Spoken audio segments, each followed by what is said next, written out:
es es endocrinólogo pediatra, médico que labora en nuestro servicio de pediatría y también coordinador de su especialidad en endocrinología pediátrica en nuestro servicio. Él es egresado como médico cirujano en la Universidad San Martín de Porres. La especialidad de pediatría la hizo también en la Universidad San Martín de Porres y la subespecialidad de em, endocrinología pediátrica por la Universidad Peruana Cayetano Heredia. Además, es miembro de la Sociedad Peruana de Pediatría. Como les comentaba, él nos trae un tema muy interesante y que es un tema del día a día y que muchos padres, muchos pacientes acuden a la consulta en pediatría, no solamente en el hospital, sino también en centros de salud o establecimientos de salud del primer y segundo nivel, que es consultas endocrinológicas más frecuentes en pediatría. De antemano, muchas gracias, doctor Samuel, por participar y por estar siempre proactivo para este tipo de actividades académicas y los dejamos para que escuchen su presentación. Listo, buenas tardes. Eh, Muchas gracias al comité por invitarme para hacer esta charla sobre las consultas más frecuentes en pediatría. Quiero saber si se escucha normal. Ok, ok, entonces, para empezar con este tema de las consultas endocrinológicas más frecuentes en pediatría, eh, cuando vienen los pacientes acompañados por sus papás, por sus mamás, generalmente varios preguntan a qué se refiere lo que es endocrinología pediátrica. Ah, perdón. Ahí está.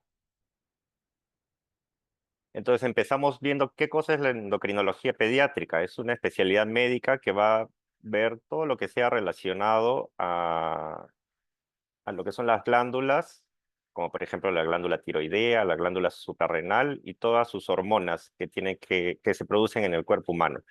En este caso, por ejemplo, la hormona tiroidea, eh, el cortisol, lo que tiene que ver con las hormonas del ciclo menstrual en la mujer, las hormonas de la pubertad, la hormona de crecimiento, y, y cuando hay alteraciones de estas glándulas, de estas hormonas, van a traducirse en enfermedades, sean ya sea por hipofunción, quiere decir que funciona poco, o por hiperfunción, quiere decir que hay exceso de las hormonas. Y en la población pediátrica, que es la que nosotros vemos, estos se van a traducir en problemas principalmente de crecimiento, de pubertad, ¿no? Por ejemplo, los problemas de tiroides, como bien decía, de hipotiroidismo, hipertiroidismo, depende la glándula que estamos viendo. Ah, los problemas que más se van a atender en la consulta, lo más frecuente de lejos, es lo relacionado al exceso de peso, es decir, a la obesidad infantil. Luego vienen los trastornos del crecimiento, que generalmente es talla baja, y por último los trastornos de la pubertad, a la cabeza de la pubertad precoz. Eh, entonces, ¿qué es lo que vamos a hacer nosotros como endocrinólogos pediatras en la consulta? Aparte de establecer el diagnóstico, hacerle seguimiento, vamos a brindarles herramientas y pautas a los padres para que estos puedan ser, para que estos niños puedan ser adultos saludables a futuro. Por ejemplo, si tenemos un paciente con obesidad, lo principal es descubrir los factores de riesgo, que por qué lo están llevando a la obesidad, preguntar su régimen de alimentación, si es que están haciendo actividad física, si es que no la hacen, qué tan seguido, qué tanto tiempo están viendo pantallas al día y más o menos orientarlos qué cosas deben hacer en cambios para que esto pueda mejorar, ¿no? Por tanto, la prevención es fundamental, ya que la educación y los hábitos que se adquieren en la niñez van a reducir la posibilidad de que sean adultos con sobrepeso, obesidad y complicaciones. Por ejemplo, esto en cuanto a lo que es obesidad. Es, es un mito lo que se piensa que cuando un niño es obeso, cuando va a crecer, luego crece y se estira y ya está delgado. No, esto es falso. Se ha visto series, estudios en los que más o menos de niños obesos, 80% de niños que son obesos seguirán siendo obesos en la edad adulta, con todas las comorbilidades que eso conlleva, que ahora las vamos a ver. Entonces, ya sabiendo a qué se dedica el endocrinólogo pediatra, cuándo es que el papá, la mamá o el pediatra o el servicio de salud de primer nivel de atención debe referir al paciente o cuándo debe acudir al endocrinólogo pediatra. Entonces lo he englobado como problemas. Entonces, como les decía, el primer problema es el aumento de peso. Eso actualmente es una pandemia. El sobrepeso y la obesidad empieza desde la edad pediátrica y ahora hay muchos adultos también con sobrepeso, obesidad. En la pandemia se vio un aumento considerable de todo esto debido al confinamiento, al sedentarismo, ¿no? Y tenemos que ver que el aumento de peso no es solamente algo estético, sino que es un problema de salud. Debemos tratar a la obesidad como una enfermedad y así debe también el personal de salud de primer nivel, el personal de enfermería, el personal técnico, se les debe orientar a que se les diga a los padres que si ven un niño obeso es un niño que está enfermo, ¿no? Es un estado inflamatorio crónico que va a producir un montón de complicaciones. ¿Esto por qué se da? Por malos hábitos de alimentación. Estamos viendo acá estos niños que están comiendo comida chatarra, golosinas, que tiene poca actividad física, que lo estamos viendo acá con una pantalla, posiblemente viendo alguna película, pues, quizás que va a estar más de 2 horas en televisión, lo que va a llevar el sedentarismo, ¿no? Acá tenemos una gaseosa, entonces todos estos hábitos de alimentación van a llevar a que tenga exceso de peso. Pero no debemos esperar hasta que el niño se vea así, ya con una obesidad marcada, que está muy, muy gordito. Posiblemente estos dos tengan una obesidad mórbida. Entonces nosotros hacemos el seguimiento con estas curvas en el consultorio. Estas curvas son de índice de masa corporal. Esto se calcula con el peso y la talla, peso entre talla al cuadrado. En adultos son valores fijos. Por ejemplo, un índice de masa corporal en un adulto de 18 a 25 es normal, pero un 18 para un niño, por ejemplo, o un 20 que es normal para un adulto, en un niño pequeño, por ejemplo, 20 para un niño de 5 años no va a ser normal. Entonces, esto es como un semáforo. Le he puesto justo esta curva que tiene los colores de un semáforo para que llame la atención. La parte verde es lo normal, del percentil 5 al percentil 85. Lo amarillo, este pedazo de acá, se llama sobrepeso. Ya es una alerta que está llegando a la obesidad, que es la parte roja, que es mayor el percentil 95. Entonces podemos tener un niño que ha estado con un índice de masa corporal entre los 4, 5, 6 años que ha estado normal. Pero si vemos que esto ya está subiendo, por ejemplo, para los 8 o 9 años, bueno, hay que parar la oreja de que este niño está empeorando y que pronto va a llegar al exceso de peso. De repente ya a los 9, 10 años ya está en sobrepeso. Entonces en este momento ya hay que actuar, hay que ver cómo está su alimentación, sus hábitos de actividad física, lo que se llaman los estilos de vida. Y si no están muy saludables, pues hay que incidir en esto. Y ya luego, si sigue con esa conducta, pues vamos a tener un niño que a los 11, 12 años ya va a estar obeso. Esto puede darse en mucho menos tiempo y en consulta lo vemos esto frecuentemente en niños ya pequeños que están con 4 o 5 años con obesidades mórbidas, con índice de masa corporales que están por estos lados. Y bueno, y nadie les dice nada. Entonces acá ya en pediatría, pues todo el niño obeso se deriva a la especialidad y en primer nivel de atención también debería derivarse para descartar todo tipo de comorbilidades, que las vamos a ver ahorita. Y estas comorbilidades no se ven cuando ya están en paciente con obesidad, sino desde que están en sobrepeso. O sea, por eso esto es una alerta, una llamada de atención de que el paciente va a llegar a la obesidad. ¿Cuáles son estas comorbilidades?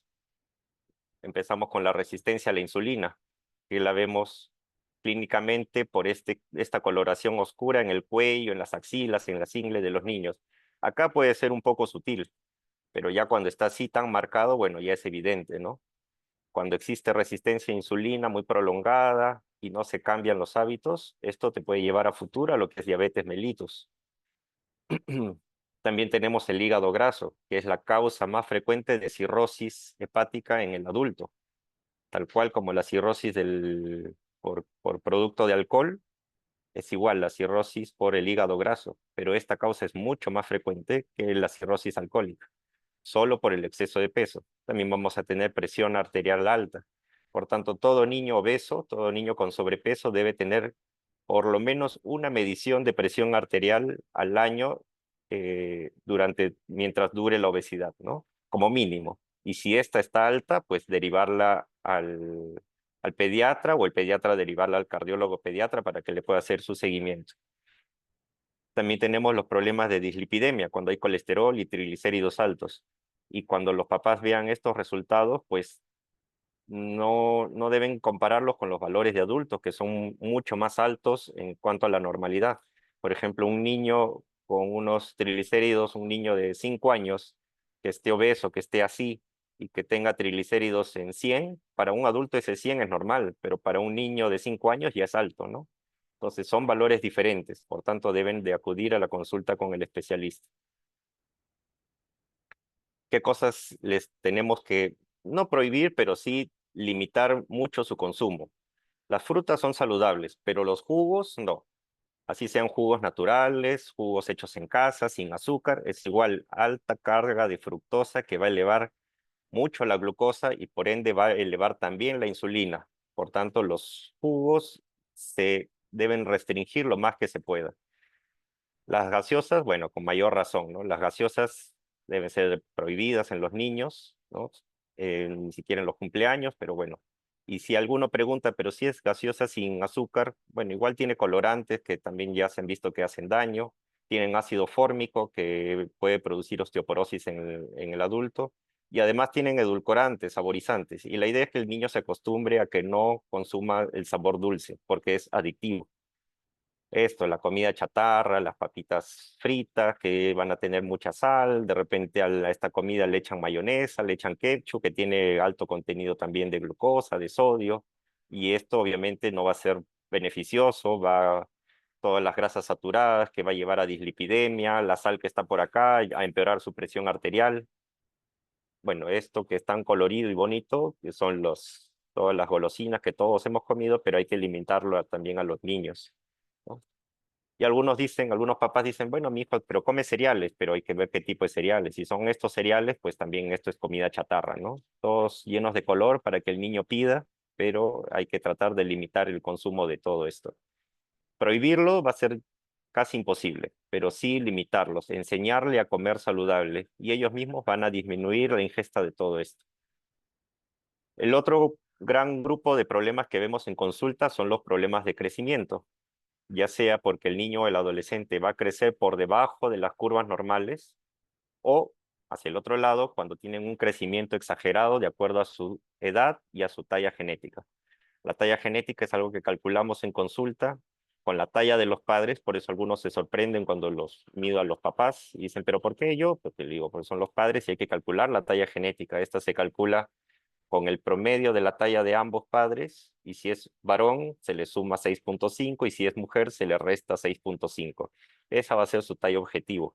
Entonces, si crece también muy por encima de esa talla o muy por debajo de esta talla, también es patológico y amerita hacerle seguimiento.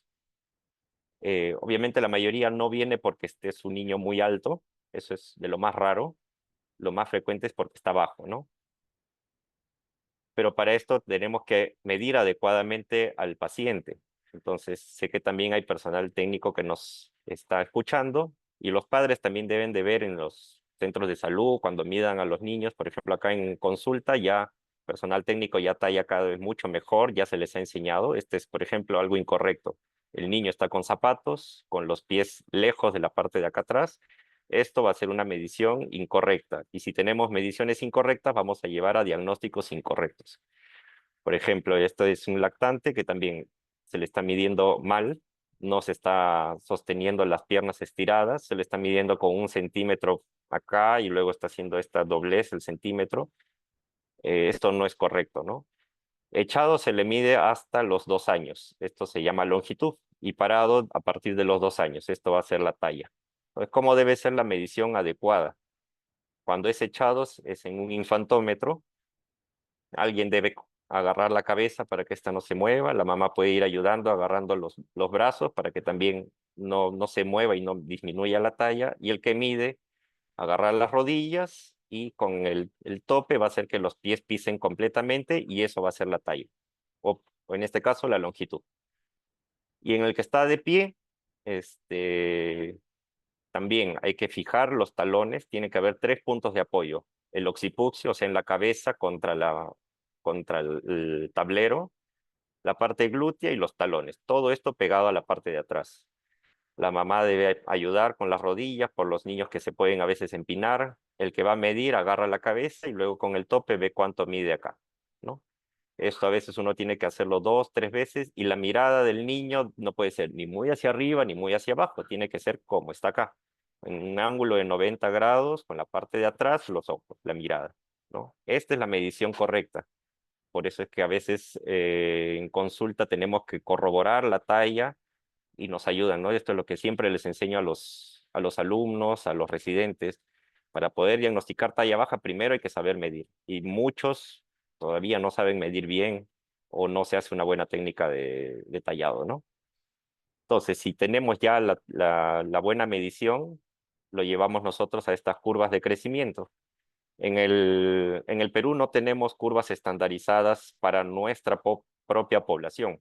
Entonces tenemos que echar de mano de las curvas, en este caso de la CDC, que son curvas internacionales, que son americanas, y que bueno, estas se usan a nivel mundial, ¿no?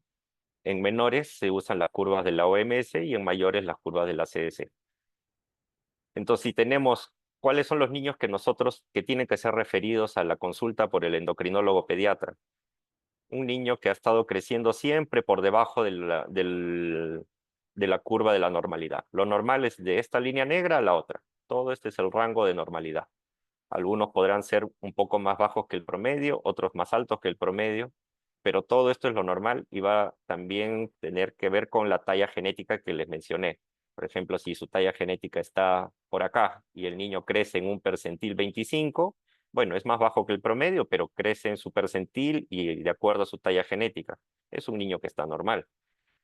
Pero este niño hay que ver por qué crece por debajo. Y si sigue creciendo así, pues con mayor razón, ¿no? Posiblemente de repente sea una talla baja familiar, que haya que descartar otro tipo de patologías, pero amerita evaluación por el especialista. Por otro lado, ¿cuál es el otro niño que tenemos que ver? De repente es un niño que ha estado creciendo bien, pero en el tiempo ha ido bajando, ha ido cambiando su carril de crecimiento y luego ya llega a ser una talla baja. Desde que empieza a cambiar de carril, no esperando que esté aquí en talla baja, sino desde que ha cambiado de carril del percentil 50, por ejemplo, al percentil 25, al percentil 10, que no son talla baja todavía, pero como ha cambiado de carril, amerita evaluación por la especialidad, ¿no? Y si sigue así, con mayor razón. Esta, por ejemplo, es una curva frecuentemente de un niño con déficit de hormona de crecimiento, y esta es generalmente un niño con una talla baja idiopática o un retraso constitucional del crecimiento, que se verá ya en el tiempo, haciéndole controles seguidos cada 3, 4 meses de su talla y haciendo velocidad de crecimiento. Nosotros usamos mucho esta herramienta que es la edad ósea, ¿no? Y esta se ve por comparación según un atlas. Hay varios métodos, pero el más usado por los endocrinólogos es el método de Kreulich-Pyle, y vemos los núcleos de osificación, estos de acá, los del carpo y los de la manita, ¿no? Esto para recargarles sobre todo a las mamás, a los papás que nos escuchan, que para nosotros es importante que nos traigan la placa en físico, ya sea, bueno, en físico o en foto o en algo para verla, ¿no? Más que el informe, nosotros queremos ver la placa, porque esto nosotros lo comparamos, porque a veces el informe no es muy acertado y eso nos lleva también a falsos diagnósticos o a hacer un seguimiento inadecuado.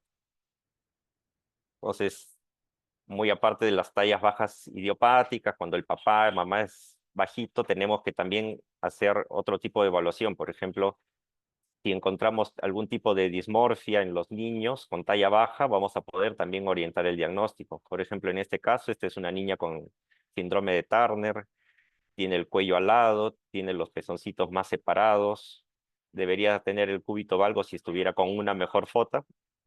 No, esta es una de las causas de talla baja. Por ejemplo, por eso hacemos también medición de segmentos corporales. Medimos en consulta el segmento inferior, el segmento superior, la brazada. Este es un niño con acondroplasia, ¿no? Donde va a tener, los bracitos son cortos, las piernas son cortas, y por tanto la talla va a ser diferente a la brazada, ¿no? Eh, los niños con síndrome de Down también tienen una talla baja genética. Este es un niño, por ejemplo, con síndrome de Prader-Willi, que tienen obesidad, tienen retraso mental y talla baja, ¿no? Entonces, el tratamiento de hormona de crecimiento, que sé que varios pueden estar también preguntándose, no es para todos, ¿no? Por ejemplo, no se les da a los niños con acondroplasia como primera instancia, a los niños con síndrome de Down tampoco, pero sí está aprobado, por ejemplo, en las niñas con síndrome de Turner, en los niños con síndrome de Prader-Willi, en los niños que se le haya demostrado déficit de hormona de crecimiento. O sea, hay varias indicaciones, no es que a cualquiera que esté bajito se les puede dar hormona de crecimiento, no, no, no es así. Luego el otro gran grupo son los problemas de la pubertad. Entonces, y estos son más frecuentes en la mujer. Entonces, el primer signo puberal en la mujer es el desarrollo del botón mamario. Y este se debe palpar lo normal a partir de los 8 años. Si este es antes de los 8 años, eso no es normal, no es habitual. Y esto puede ser una pubertad precoz. Entonces acá vemos, este es un desarrollo de una niña que no tiene desarrollo mamario, o sea, este es un estadio puberal 1, pero cuando se le ve así un botoncito mamario que puede ser de uno o de los dos lados, asociado a veces a dolor, porque la mama cuando empieza a crecer duele, le puede picar, molestar, al roce le fastidia. Entonces, si esto lo vemos, que es el inicio de la pubertad antes de los 8 años, amerita evaluación porque puede ser una pubertad precoz. Y recalcar que la menstruación también antes de los 10 años no es normal. Esto es patológico, hay que demostrar de que no tenga una pubertad precoz. Esto lo menciono, hace poco justo vi una niña de 9 años que había menstruado a los 8 años, 3 meses, y en el centro de salud, bueno, no le habían orientado muy bien, le habían dicho que eso era normal, cuando no, no era normal. Por tanto, llegó ya con un diagnóstico muy tardío a la consulta. Entonces, para iniciar el tratamiento ya era muy tarde, ¿no? El tratamiento va enfocado en que la pubertad se retrase para que la menstruación pueda venir después de los 10 años, porque antes de los 10 puede llevar complicaciones psicológicas y sobre todo porque la talla disminuye. Entonces, el tratamiento en la pubertad precoz es para mejorar el pronóstico de la talla final en estos niños. En el varón, el primer signo de pubertad es el aumento del volumen testicular. Esto es a los 9 años y se hace con este instrumento que se llama orquidómetro y evaluamos el volumen testicular. Cada una de estas bolitas, de estas cuentas, como de un rosario, es un volumen testicular diferente. Entonces, estas azulitas, que es 1, 2 y 3, es de un niño que todavía no ha entrado a la pubertad. Y este 4 centímetros cúbicos o 4 mililitros es de un niño que ya entró a la pubertad. Entonces, esto a veces es más complicado de evaluar en los niños, por eso todo niño que entra a la consulta de endocrino-pediatría, a todos se le evalúa la pubertad, ¿no? En las mujercitas el desarrollo mamario y en los varones el desarrollo testicular.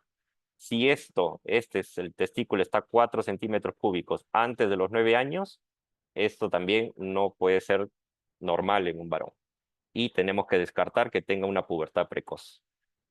Si por el contrario, esto es para pubertad precoz. Ahora, si por el contrario no tenemos ningún signo de pubertad, es decir, en el varón no ha llegado acá y la mujer no tiene ni siquiera botón mamario a los 13 años en mujer y a los 14 años, también eso es patológico. Eso es, para el otro lado, una pubertad retrasada que puede estar enmascarando un hipogonadismo y hay que evaluar bien a estos pacientes. Igual el vello púbico, el vello axilar, el mal olor de las axilitas son signos, se le llama de adrenarquia. Estos no indican el inicio de la pubertad, pero acompañan a la pubertad, ¿no? Estos, como le digo, son signos de adrenarquia, producto de las hormonas de los andrógenos, sobre todo de los andrógenos suprarrenales, es decir, hormonas masculinas que se secretan en la glándula suprarrenal. Y los límites son igual, si estos se presentan en la mujer antes de los 8 años y en el varón antes de los 9 años, amerita también evaluación, porque esta adrenarquia también puede acompañarse de una pubertad precoz. Y si no está acompañado de una pubertad precoz, puede también estar enmascarando algunas otras enfermedades, como una hiperplasia suprarrenal congénita o algún otro tipo de condición, que amerita también evaluación en consulta, ¿no? Otro problema grande que vemos es de las glándulas es la glándula tiroidea. Generalmente llegan mamás o con sus niños o niñas, generalmente mujercitas, con el antecedente de que la misma mamá, la hermana, la tía tienen problemas de la glándula tiroides, ¿no? Entonces este es un problema más frecuentemente visto en mujeres. Y cuando la traen a consulta es porque existe un aumento de tamaño y de la consistencia. La tiroides es una glándula que está en la parte anterior del cuello y en esta zona, ¿no? En este caso es una niña que tiene un aumento de la glándula que se ve acá, pero se ve a la hiperextensión, ¿no? Acá puede ser muy sutil, a veces algunos lo pueden ver, algunos no. Hay que palparla, a ver si hay nódulos, ¿no? Y esto se llama bocio. Entonces, en algunos puede ser no tan evidente, en algunos puede ser menos evidente y solo palparse y no verse. Acá sí se ve. En otros ya mucho más evidente, bueno, acá ya ni hablar, ¿no? Este tremendo tiroides gigante que está acá. Y esto ya se tiene que evaluar en consulta, ¿no? La causa más frecuente de patología tiroidea en la población pediátrica y la población adulta es la tiroiditis de Hashimoto, ¿no? Y por ende tenemos que controlar las hormonas, pedir anticuerpos. Ahora, si esto viene acompañado de síntomas como cansancio, sueño, mal rendimiento escolar, sensación de frío, a pesar a veces de ser de verano, sentimientos de tristeza, eso puede ser un hipotiroidismo, ¿no? Están con estreñimiento, con un apetito no muy bueno, con la piel seca, todo eso puede acompañar a un hipotiroidismo. Pero si por el contrario tienen intolerancia al calor, a veces llegan en invierno y están sudando, con mucho nerviosismo, sienten palpitaciones, temblor en reposo, a veces los ojitos que están un poco salidos, que se puede llamar exoftalmos, eso va a ser un hipertiroidismo. Pero esta ya es la clínica clásica, que también se ve en adultos.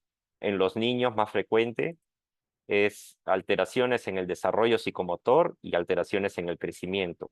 Por ende, cuando un niño con talla baja, como hemos visto antes, también se tiene que evaluar la función de la tiroides, porque por más que no se palpe la tiroides o no venga así o no venga con ninguno de estos síntomas, un niño con talla baja también puede ser, y es probablemente que sea un hipotiroidismo, ¿no? Si tiene alteraciones en el desarrollo psicomotor y alteraciones en el crecimiento, con mayor razón. Otros problemas que vemos en consulta que un poco menos frecuentes que los anteriores, por ejemplo, las mujercitas que ya están en edad de menstruaciones y vienen por reglas irregulares. Cabe señalar que los primeros 2, 3 años desde la primera regla que se llama la menarquia pueden ser ciclos irregulares, pero hay límites para cada edad, ¿no? Si es en el primer año posterior a la menstruación, pueden esperarse hasta 90 días sin regla. Si es en el segundo y tercer año, puede ser de 21 hasta 45 días cada ciclo menstrual. Y si ya es después de los 3 a 5 años, ya es como una mujer adulta, cada 21 a 35 días. Entonces, si cumple con alguno de estos el ciclo menstrual, o sea, perdón, si no cumple, le llamaremos que está con una irregularidad menstrual. Si esto se acompaña, por ejemplo, de aumento del vello corporal en la mujer, en algunos un poco sutiles acá en la parte del bozo, que son zonas de estímulo androgénico, ¿no?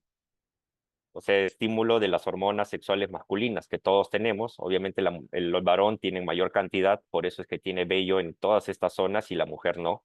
Entonces, si la mujercita tiene acá en el bozo, en esta zona del mentón, que sería como una pequeña barbita, si tienen esta línea del abdomen que se llama línea alba superior, línea alba inferior, o en la parte lumbar, o en la espalda, o en los muslos, o en los brazos, pues eso se llama un hirsutismo. Y si el hirsutismo va acompañado de reglas irregulares y a veces también acné, eso puede tratarse de un síndrome de ovario poliquístico, ¿no? Cuando la mujer tiene vello en esta zona que es el antebrazo y en la pierna, o sea, debajo de la rodilla, eso no es, y no tiene vello en estas zonas, eso no es hirsutismo, eso se llama hipertricosis, que es el aumento en las zonas de vello que no dependen de hormonas masculinas. Esa hipertricosis generalmente es genética, ¿no? Uno le pregunta a la mamá, ¿y usted también tiene vello en esta zona? Y te dice, sí, yo también tengo vello en esta zona, todos somos así, velluditos, pero después no tiene otra cosa más, ¿no? Eh, entonces, estas mujercitas ameritan también evaluación por endocrinopediatría. Las reglas irregulares no solamente serán por síndrome ovario poliquístico, puede ser también por hipotiroidismo, pueden ser por la prolactina alta, así que vamos a tener que preguntarles o evaluarlas si es que se dejan la zona del pechito, de la glándula mamaria, a ver si es que tiene secreción láctea por ambos pezones, que se llama galactorrea, y orientarlo de repente es una hiperprolactinemia. Hay que ver la medicación que está recibiendo esta niña, porque de repente nos llegan, por ejemplo, a consulta pacientes que son vistas por psiquiatría infantil, que toman alguna medicación que puede elevar la prolactina y esa sería la causa, ¿no? Y bueno, ahí hay varias causas más. Otro de los problemas es cuando los recién nacidos tienen un tamizaje metabólico alterado, ¿no? Este tamizaje que se hace del taloncito, que son para 4 enfermedades en el sector público, 2 son puramente de tratamiento endocrinológico. El hipotiroidismo congénito, que si tiene el tamizaje es urgente verlo a este paciente, se les hará seguimiento hasta su casa para verlo, porque el hipotiroidismo congénito es la causa más frecuente de retardo mental prevenible. O sea, si tiene hipotiroidismo congénito, pero le doy la pastilla que es la levotiroxina, el retardo mental se previene. Si no le doy, va a tener retardo mental de moderado a severo. Por ende, es importante que las madres estén pendientes de este resultado, si las llaman o si no las llaman. Y el otro es la hiperplasia suprarrenal congénita, que a veces va acompañada de genitales ambiguos en la mujercita y que también necesita hacer seguimiento por endocrinología pediátrica. Bueno, estas han sido, creo que, el grupo de patologías más frecuentes que vemos en consulta. Estamos gustosos en recibirlos, en recibir a las mamás con dudas sobre sus niños con este tipo de problemas y también de referencia de los centros de salud cuando hay alguna duda diagnóstica también. Muchas gracias.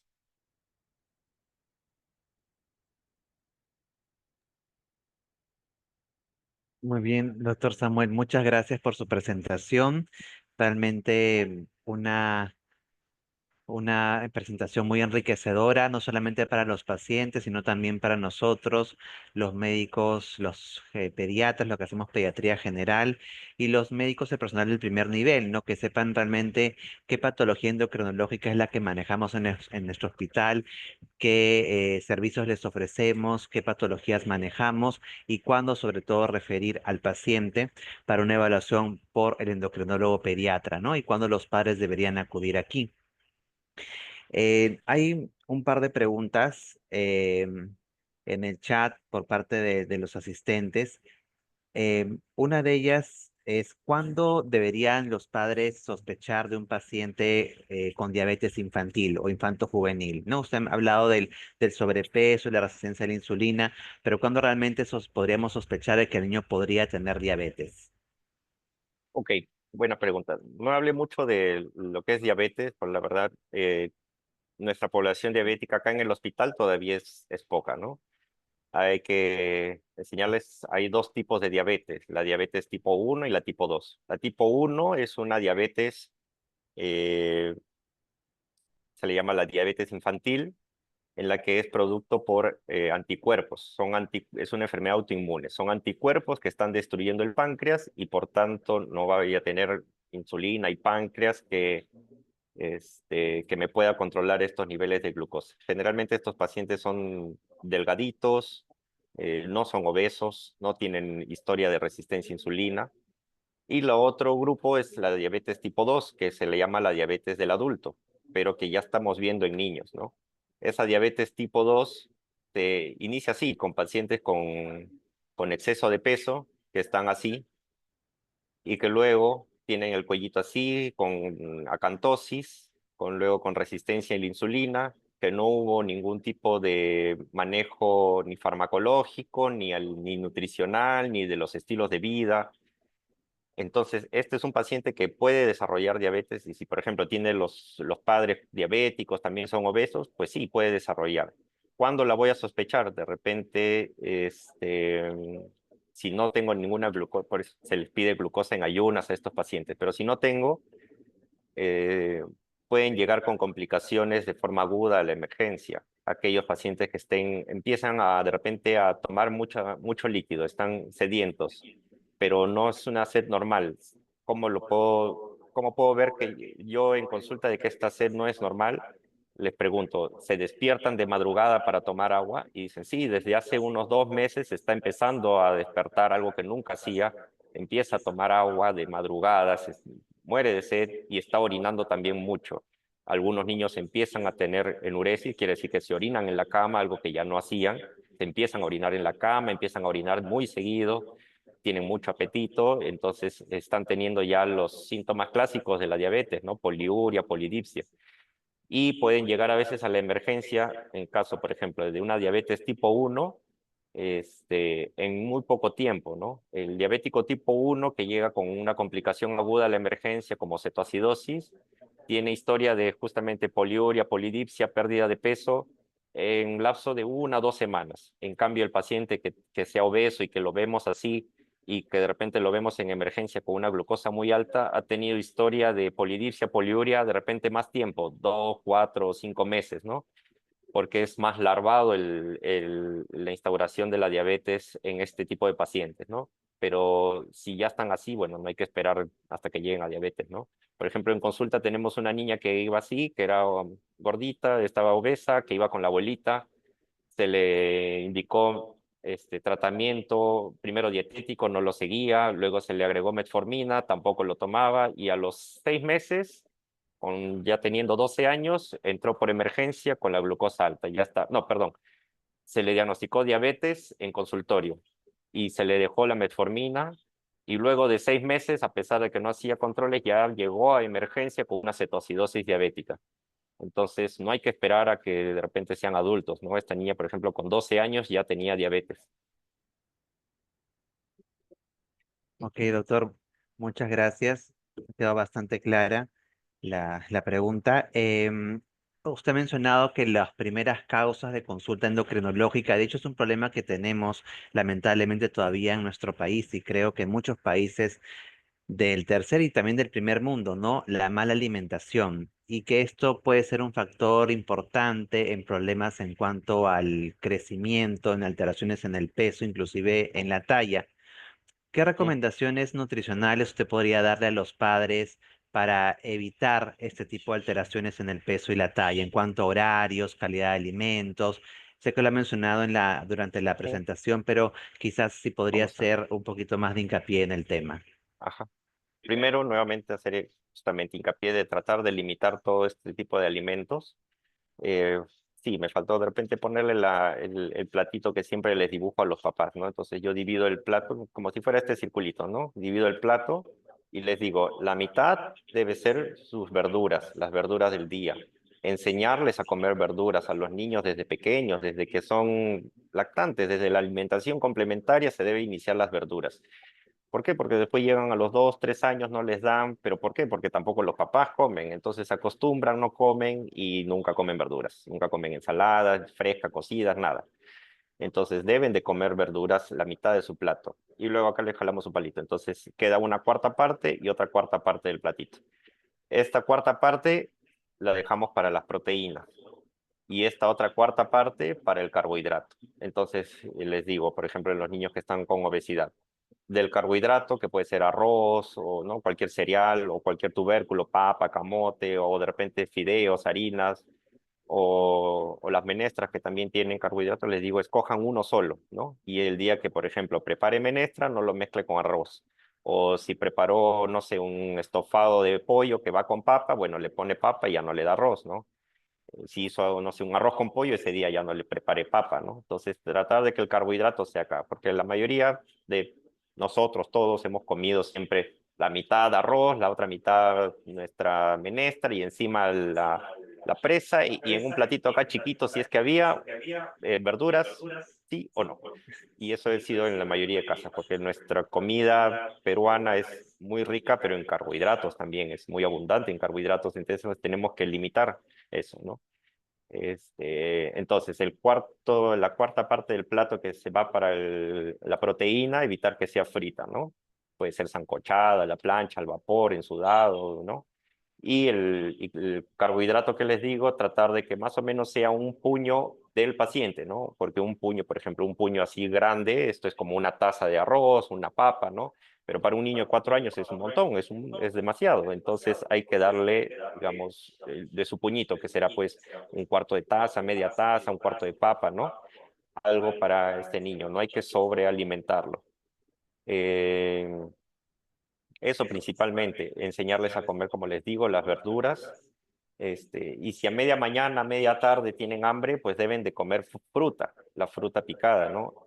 Jugos, no, el jugo debe ser un snack una vez a las 500, no debe ser algo, no debe ser del desayuno de todos los días. Entonces, a media mañana, a media tarde, una porción de fruta. Y digamos, en el almuerzo se quedó con hambre, bueno, puede repetir, que le repitan las verduras, que le repitan la proteína, ¿no? Si es que está con obesidad, quizás restringamos un poquito el carbohidrato. Y si no, pues de repente se puede repetir un poquito, pero no en exceso el carbohidrato. Pero la verdura al final va a saciar al paciente, ¿no? Hay que darle una alimentación bien balanceada. Ok, doctor, muchas gracias. Y también tenemos los pediatras y bueno, los médicos generales también la consulta frecuente de los famosos suplementos nutricionales, ¿no? Las Ujú, vitaminas, los suplementos, ¿no? Siempre en pediatría hemos optado por lo más natural, como decimos la vitamina O de la olla familiar. ¿En qué claro. casos de repente si usted podría aconsejar a los padres que acudan para la prescripción de un suplemento o en qué casos estaría bien indicado un suplemento nutricional? Bueno, ahí muchos se habla, la mayoría de pacientes vienen pidiendo vitaminas, ¿no? ¿Y qué vitamina Ujú.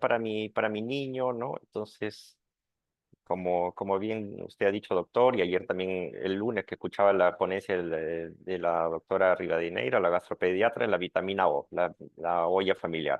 Entonces yo les digo, bueno, en las verduras, en las frutas están todas las vitaminas que requiere el niño, ¿no? Por eso tiene que enseñarle a comer. Aparte que le va a salir más económico que estar comprando suplementos todos los meses. Entonces, ¿en qué casos sí se debe indicar suplementos de vitaminas? Es cuando existe algún tipo de déficit de estas. Por ejemplo, si yo tengo un niño con anemia que tiene hierro bajo, pues a ese yo le voy a dar hierro. Si es un niño con una anemia, pero por déficit de B12 y ácido fólico, le voy a dar en ese paciente esa vitamina B12, ácido fólico. Por ejemplo, nosotros en endocrino también mucho indicamos vitamina D, pero se le indicamos al niño que tiene déficit de vitamina D. Ahora, ¿qué población es más propensa de tener déficit de vitamina D? Justamente el niño obeso. El niño obeso tiende a disminuir sus niveles de vitamina D. ¿Y para qué sirve la vitamina D? Justamente para esto, para el crecimiento, un crecimiento óptimo. Entonces, en los niños que tengan, después de un examen de sangre, déficit de vitamina D, pues a ellos les indicamos tratamiento y ya después puede ser suplementado dependiendo dónde vive, dependiendo la estación del año, ¿no? Hay otros países que todos los inviernos se suplementan sí o sí porque viven en latitudes muy extremas, ¿no? Pacientes están de repente muy hacia el norte o muy hacia el sur en latitudes, ¿no? En Europa o en la parte de la Patagonia. Este, pero nosotros que estamos cerca del Ecuador, a veces no se suplementa con tanta rigurosidad y bueno, no tenemos a veces tanto déficit, pero los niños obesos sí deberían por lo menos tener una evaluación de niveles de vitamina D. ¿Qué otro grupo? Los niños de talla baja. Los niños de talla baja también siempre les pedimos niveles de vitamina D. Ahora, ¿qué otros suplementos? Bueno, depende de la sospecha clínica, ¿no? Por ejemplo, pacientes que tengan algún tipo de enfermedad en la piel, que uno pueda estar pensando en una acrodermatitis enteropática, que puede ser por deficiencia de zinc. Bueno, le haré dosaje de zinc y si no, le puedo dar. Y a esto también me hace, a veces el zinc mucho se da para crecimiento, porque hace años también habían artículos en los que favorecía el crecimiento. Sí, se les puede dar suplemento de zinc en algunos niños como con talla baja, pero esto no va a asegurarme un crecimiento óptimo, ¿no? No es la panacea del zinc y a todos hay que indicarles, ¿no? Así que hay que valorar bien a cada paciente. Ok, doctor, muchas gracias por la respuesta. Em, ya para ir terminando, también nosotros, bueno, como saben ustedes, sabemos todos, tenemos un consultorio de alto riesgo acá en el hospital Ujú, y tenemos niños de riesgo, ¿no? Uno de los grupos de riesgo que si bien es cierto no están en una incidencia o presentación tan elevada son los niños con trisomía 21 o los niños con síndrome de Down. ujú. Entonces, que bueno, sabemos que es un trastorno genético. Ellos deberían pasar, para los padres también que nos están escuchando y que tienen un niño con esas condiciones, deberían pasar de rutina por un endocrinólogo cada cuánto tiempo y en todo caso, ¿por qué? ¿Qué es lo que valoraríamos con el endocrinólogo en los niños con síndrome de Down? Sí, muchas gracias, muy buena pregunta. Sí, tenemos bastante población con niños con síndrome Down. El niño con síndrome Down tiene más o menos entre 30 y 33 veces más riesgo de tener patología tiroidea autoinmune, esto de aquí, ¿no? Si bien no se presentan con bocio, o puede que sí, pero hay, como ya sabemos de que ellos tienen mayor predisposición a enfermedades tiroideas, entonces hay que hacerle control anual de hormonas tiroideas a estos pacientes. Y en menores de un año hay que hacerlo desde que nacen cada 3 meses, o sea, el tamizaje neonatal, que es el del taloncito este de acá, y después cada 3 meses niveles de hormonas tiroideas, a los 3, a los 6, a los 9 y al año. Y después, dependiendo la clínica, si por ahí de repente tiene una falla en su crecimiento, o ya sabemos que ellos van a tener retraso en el desarrollo, van a tener retraso mental, pero si vemos que esto está mucho más marcado, de repente podamos adelantar el control de hormonas tiroideas. Pero hay que hacerlo anual, ¿no? Y como le digo, en los menores de un año, cada 3 meses, para identificar este hipotiroidismo. Porque ¿qué pasa si tenemos un hipotiroidismo y no se trata? Si ya de por sí este es un niño que va a tener retraso mental, vamos a empeorarle el retraso mental con el hipotiroidismo. Por otro lado, el niño con síndrome Down va a tener también talla baja, entonces, digamos, para controlar cómo va su crecimiento, cómo va el aumento de peso, porque muchos como por ansiedad también van a estar comiendo de más, entonces si por ahí tiene exceso de peso, también como cualquier niño de población normal, vigilarle su curva de crecimiento en cuanto al índice de masa corporal. Ok, doctor, muchas gracias. Y sé que la exposición ha tratado de todo, la patología que vemos más frecuente en endocrinología, pero digamos, ¿en qué casos usted opina que los padres deben buscar una cita sí o sí con su especialidad? ¿En qué casos deben buscarlo usted para su consulta? Bueno, entonces, como haciendo un pequeño resumen, los problemas de cuando tienen aumento de peso excesivo, cuando tienen talla baja, o sea, están creciendo mal o notan que están creciendo mal o de repente notan que es el más bajito del salón, cuando tienen problemas de la pubertad, la mujer, el botón mamario antes de los 8 años o la menstruación antes de los 10 o cuando empiezan a tener olor axilar también antes de los 8 o el varón antes de los 9. En esos casos sí o sí tiene que seguir buscar atención por endocrino-pediatría. ¿Y en qué casos debe ser urgente? Porque estos problemas, bueno, pueden esperar digamos, unos días mientras consiguen la cita y todo eso. Pero hay ciertas patologías que sí deben ser urgentes. Por ejemplo, una diabetes que no esté controlada, ese sí debe ser urgente. Y estos pacientitos, los pequeñitos, los bebés, los recién nacidos que tengan tamizaje alterado, también, eso sí deben ser urgentes. Los pacientes que estén en controles por hipotiroidismo no deben pasarse sus controles. Justo tenemos un pequeño, pero que no es hipotiroidismo, nació por la mamá que tiene hipertiroidismo, tiene enfermedad de Graves, y luego durante el transcurso ha hecho un hipotiroidismo. Ese bebito tiene que venir a su control, no importa si esté con muchos pacientes, bueno, ese debe de pasar sí o sí el día que se le indica porque puede repercutir, como les digo, en su desarrollo neurológico, ¿no?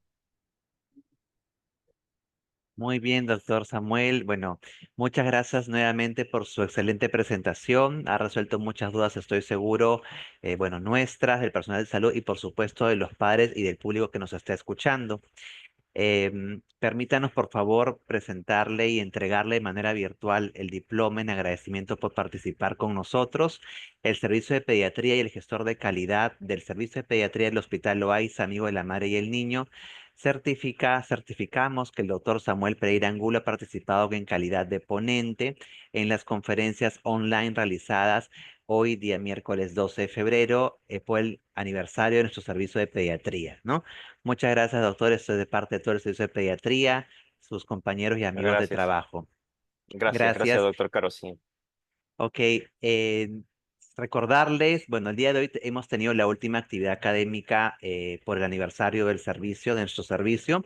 Y el día de mañana recordarles que tenemos el pasacalle por el aniversario de nuestro servicio. Vamos a partir a las 11 de la mañana. Nos encontramos en la zona de archivo del pabellón 7 de pediatría y haremos un recorrido por el frontis interno del hospital, ¿no? Los servicios del hospital ya están invitados, las diferentes áreas materno-infantiles o que están relacionadas con la pediatría. Ya están invitados y esperamos contar con su participación mañana con toda la energía, la actitud que debe tener el personal que labora en un área pediátrica y la temática, les recuerdo, es Disney, Disney clásico. Em, Partimos a las 11. El pasacalle tendrá una duración de aproximadamente media hora, 45 minutos y terminamos en la dirección para la foto principal. Hay un orden establecido para la formación de los servicios. Esto se ha coordinado con el área de comunicaciones para los que me están escuchando y así que no va a haber ningún problema por ese lado. Y el día viernes culminamos nuestra semana de aniversario de servicio de pediatría con la misa que no debe faltar para seguir bendiciendo nuestro servicio en nuestro hospital. Es en la capilla de nuestro hospital a las 11 de la mañana y al mediodía va a ser la ceremonia central y de clausura en el cuerpo médico, en el segundo piso. También presentaremos una semblanza, un poquito de historia acerca de toda la historia, perdón, vale la redundancia, de nuestro servicio de pediatría. Así que bueno, los esperamos a que sigan participando en las actividades por nuestro aniversario. Muchas gracias a todos.